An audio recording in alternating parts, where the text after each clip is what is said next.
नमस्कार प्यारे बच्चों, कैसे हैं आप लोग। आशा करती हूँ आप सभी स्वस्थ और मस्त होंगे।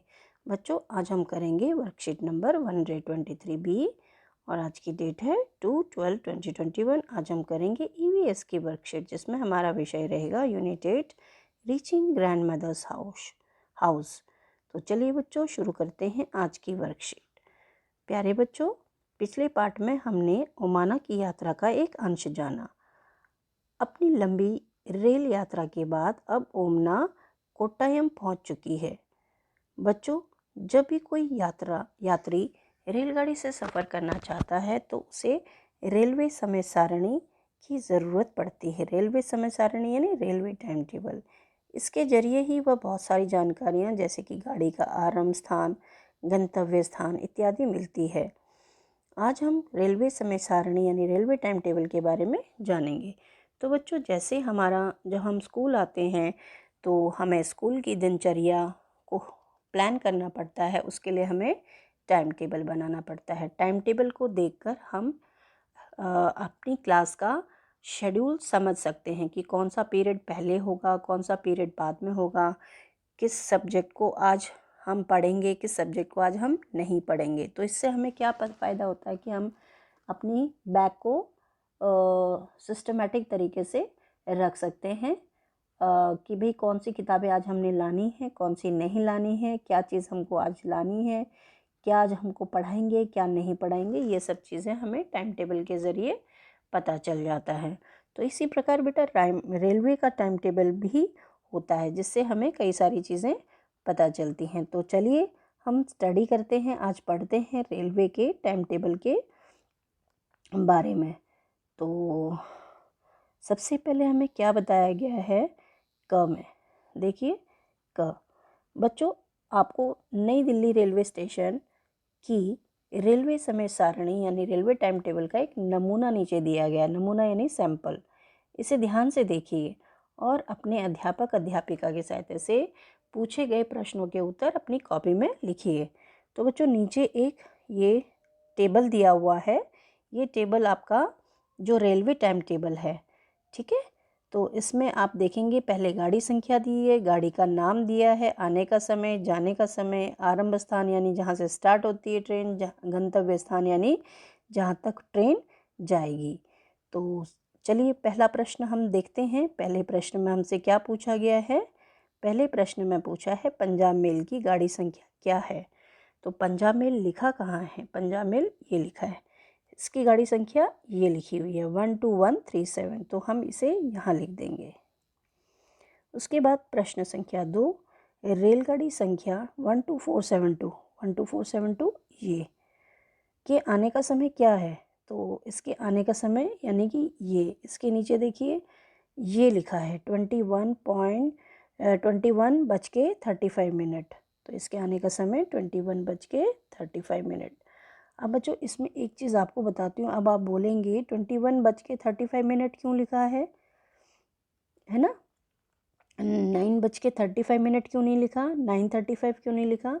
तो बच्चों, इसका कारण है रेलवे जो है वो 24 आवर फॉर्मेट को यूज़ करता है। 24 आवर फॉर्मेट मतलब इसमें 12 बजे के बाद 13, 14, 15, जैसे 12 बजे के बाद क्या बजता है, दोपहर में 1 बजता है। तो 1 बजे ना लिखकर उसको 13 लिखा जाता है, फिर 14। इसका मैं आपको एक चार्ट दिखाती हूँ जिससे आपको ये क्लैरिटी हो जाएगी। ये देखिए, ये है आपका 12 आवर फॉर्मेट और ये है आपका 24 आवर फॉर्मेट। तो जैसे रात के 12 मिडनाइट है यानी रात के 12 बज रहे हैं, तो उसको हम 24 आवर फॉर्मेट में इस तरीके से लिखते हैं 000 आवर्स या 24 आवर्स, दोनों में से कुछ भी लिखा जाता है। सुबह 1 बजता है, उसको लिखते हैं 0100 आवर्स।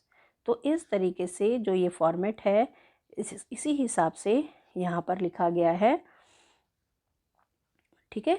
21:35 जैसे लिखा है, तो इसका मतलब होता है 9:35 यानी 9:35 PM, ठीक है। ये देखिए 21:00 आवर्स का मतलब होता है 9 PM और पीछे मिनट है।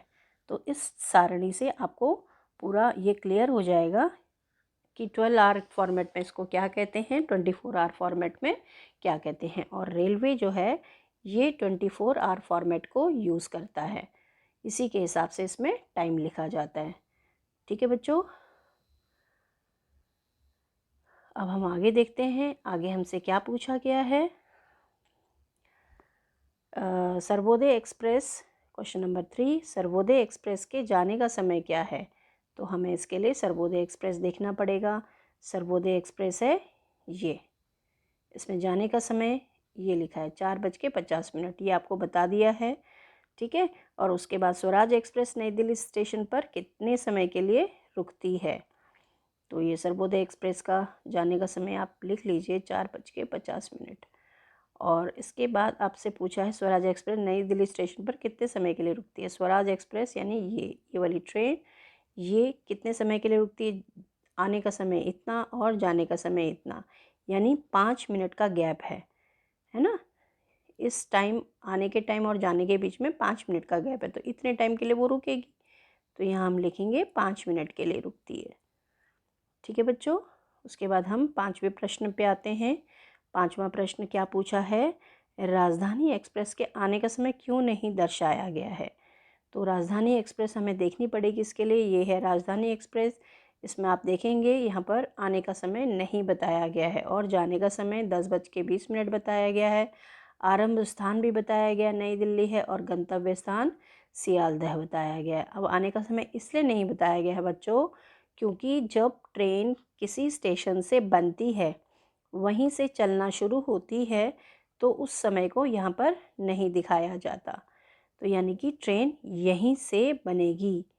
ठीक है, और जाने का समय ये है, तो आने का समय तो कोई है ही नहीं ना यहाँ पर। इस स्टेशन पर, यानी नई दिल्ली से बन रही है, तो इस स्टेशन पे कहीं से आई तो नहीं है ना, यहीं पर खड़ी थी, यहीं से स्टार्ट हो रही है, इसीलिए इसका आने का समय नहीं बताया गया है। तो इसे हम यहाँ लिख देंगे। प्रश्न संख्या 5 के उत्तर में हम लिखेंगे क्योंकि ट्रेन इसी स्टेशन से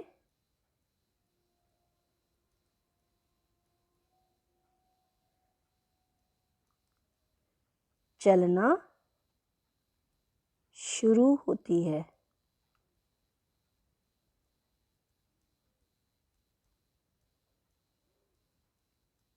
यानी यहीं से बनती है। ठीक है बच्चों, अच्छा उसके बाद हमसे क्या प्रश्न पूछा है,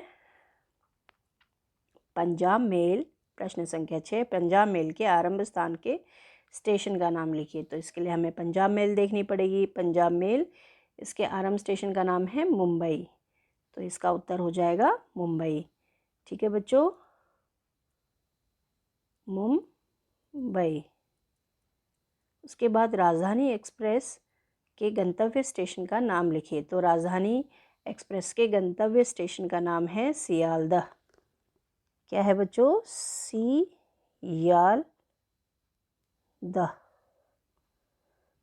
प्रश्न संख्या 8, पंजाब मेल किस स्टेशन तक जाएगी। तो पंजाब मेल किस स्टेशन तक जाएगी बच्चों, फिरोजपुर। कौन से स्टेशन तक जाएगी, फिरोजपुर। यही उत्तर हमने यहाँ पर लिखना है। 8वें प्रश्न का उत्तर फिरोजपुर। इस तरीके से बच्चों सारे प्रश्न समाप्त हो गए समय सारणी से संबंधित। अब हमें एक एक्टिविटी दी गई है, दिल्ली से आगरा जाने वाली किन्हीं 2 रेलगाड़ियों की काल्पनिक समय सारणी तैयार कीजिए। तो दिल्ली से आगरा जाने वाली ट्रेनों का पहले पता कीजिए कि कौन कौन सी 2 रेलगाड़ियां हैं। उनकी आपने काल्पनिक यानी कि इमेजिनरी टाइम टेबल प्रिपेयर करना है और उसे फिर अपनी टीचर के साथ साझा करना है। इसमें अभिभावकों के लिए सुझाव दिया गया है, बच्चों के साथ अपनी किसी भी ट्रेन या मेट्रो यात्रा का अनुभव शेयर कीजिए, साझा कीजिए। जो भी आपने जर्नी की है ट्रेन से या मेट्रो से, वो अपने बच्चों को बताइए कि आप कैसे चढ़े थे, क्या क्या उसमें होता है, कैसे स्टार्ट करते हैं जर्नी, कैसे ख़त्म करते हैं। तो इस तरीके से बच्चों को भी इसकी जानकारी हो जाएगी। तो आशा करती हूँ बच्चों आपको आज की वर्कशीट समझ आई होगी और आपने एंजॉयमेंट के साथ उसे पढ़ा भी होगा। तो आगे की वर्कशीट में हम दोबारा मिलेंगे। तब तक के लिए आप स्वस्थ रहें, मस्त रहें, खुश रहें। धन्यवाद। Thank you.